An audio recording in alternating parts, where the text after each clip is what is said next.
Hey, welcome! We continue to visualize your dispatcher workday. It's Monday, your task for the day is to load 2 trucks. Your first driver, Quinton, has been home all weekend and is ready to drive out from his hometown, Jacksonville, Florida. Quinton doesn't have the newest truck and his reefer trailer is pretty old as well. Quinton is the owner of his own small trucking company and he drives his own truck. Such drivers are called owner-operators. Well, the name speaks for itself. He owns the company where he operates his own truck.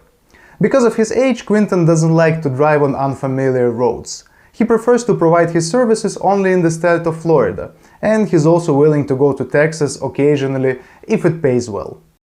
Your second driver, Derek, has a delivery today in Chicago, state of Illinois. His delivery appointment is set for 9 o'clock this morning. Derek drives a truck with a drive-in trailer. He doesn't own the truck. He works for his cousin's transportation company as a hired company driver. He drives all over the country and has no limits in terms of states or areas. Like most company drivers, Derek gets paid based on the number of miles he drives.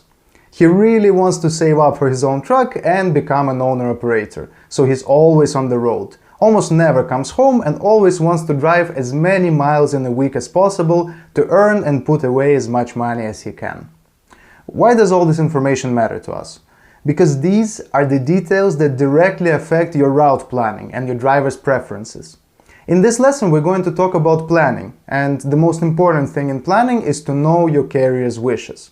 You can find a load at a crazy high price, which can bring you a great commission. But when you call and offer it to your carrier, he might just refuse it. Why? Let's find out.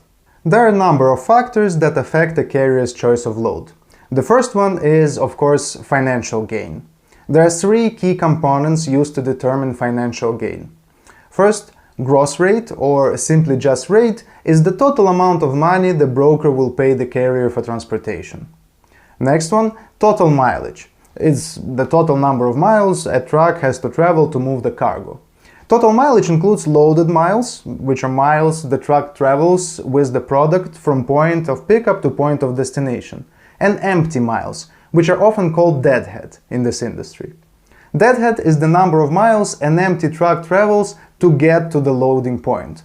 For example, if a truck is in Fort Worth, Texas, and it needs to pick up a load in Dallas, Texas, and bring it to Charlotte, North Carolina, then the deadhead from Fort Worth to Dallas would be about 33 miles, and the loaded miles from Dallas to Charlotte would be about 1,026 miles. Thus, the total mileage would be 1,059 miles. And the last financial factor is the rate per mile, also often referred to as dollar per mile. It's calculated by dividing the rate by the total mileage. For example, the total mileage on our previously discussed trip from Dallas to Charlotte was 1,059 miles. And let's consider that the rate is $2,500. In order to calculate rate per mile, we will divide 2,500 by 1,059 miles, which equates approximately $2.36. It means that for every mile traveled, the truck generated $2.36 in income. Rate per mile is a highly important figure because you can use it to calculate your profit margin and net income per load. When calculating the rate per mile, it's also important to pay attention to tolls. A toll is a charge for using a road or a bridge. In some areas, such as New York City, for example, tolls can be quite high and can greatly affect the real profitability of the load. You can use toll calculators such as Toll Guru, Toll Smart, and Truck Router to calculate tolls. You can find many toll calculators for any taste on Google. Some load boards will also allow you to check the cost of tolls right inside of their platform.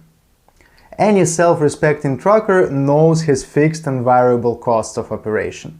The fixed cost will include his monthly truck lease fee, insurance fee, licenses, permits, and so on.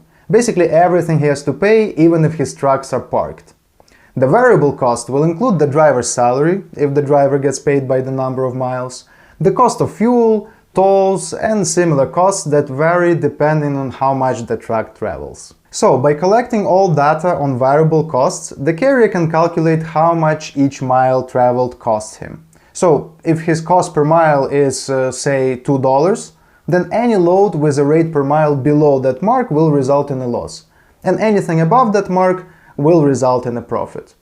In fact, it's okay to move one load at a loss. After all, it could be that this load brings the truck into a very high demand zone, and his next load will have such a high rate per mile that it will cover the loss of the last load. Smart carriers and dispatchers look at the financials not in terms of one single load, but in terms of an entire week, or even a month. By adding up the total gross income from all loads for the week and dividing them by the total number of miles for the week, we get the average weekly rate per mile, which is an indicator far more important than a single load's rate. You can do the same for a month or for a whole year. Here, for example, are the average market rates per mile from June through September 2022 for each of the three major types of equipment: drive-in, flatbed, and reefer. Yes, financial performance and earnings are the main goal in trucking, as well as probably in any other industry. But like I said, you can find a load with a great rate per mile and the carrier could very possibly turn it down. So what else affects the choice of a load? It can be the parameters of the load itself, such as weight of the cargo, or in case of reefer, the required temperature. Regarding the weight, we're not even talking about the fact that it could exceed the maximum allowed weight by law. We're talking about the fact that some carriers, especially those who don't have the newest equipment, refuse to carry heavy loads because it accelerates wear and tear of the truck and also increases fuel cost. A lighter load, even at a lower price, may be preferable to a carrier, meaning weight may be a key consideration when choosing a load. The situation is similar with temperature. All the refrigeration units are not very reliable at low temperatures. Moreover, transporting temperature-sensitive goods like ice cream is riskier, and some carriers just don't want to do it even at a very good price. All of these details are very important to discuss with your carrier before starting to work with them. Another thing affecting the potential decision is the route of transportation, the landscape of the route, road congestion, and complexity of the roads. Transportation in mountainous terrain requires a high degree of professionalism and concentration from the driver.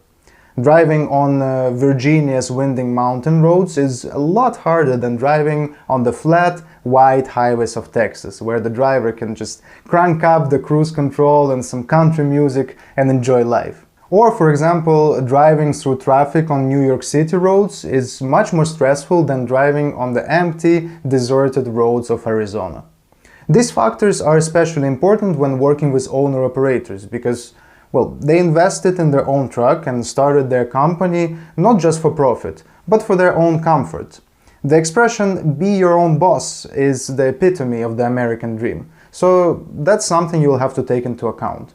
Hence, the most important truth, the dispatcher's job is not to find the highest paying load, it's to find the most appropriate load according to the carrier's wishes and goals. Your today's tasks is to load two fundamentally different drivers. One is the owner-operator who, like everyone else, wants to make good money, but for him, road comfort and safety come first. He's chosen several routes for himself and will not take another one even if he's offered more money. The second is a hired driver. In his situation, both he and the company owner are motivated mainly by the financial gain.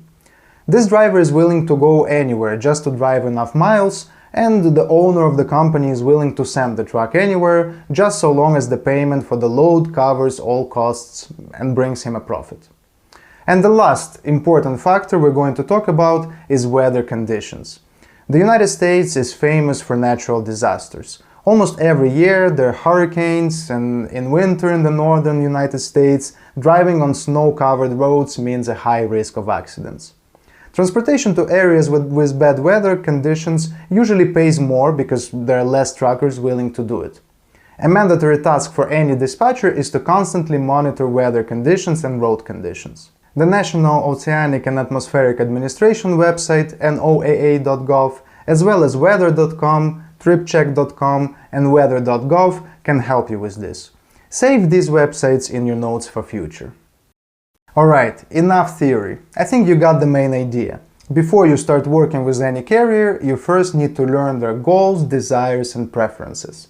Let's get back to our task for today. you and I still have to load Quentin and Derek.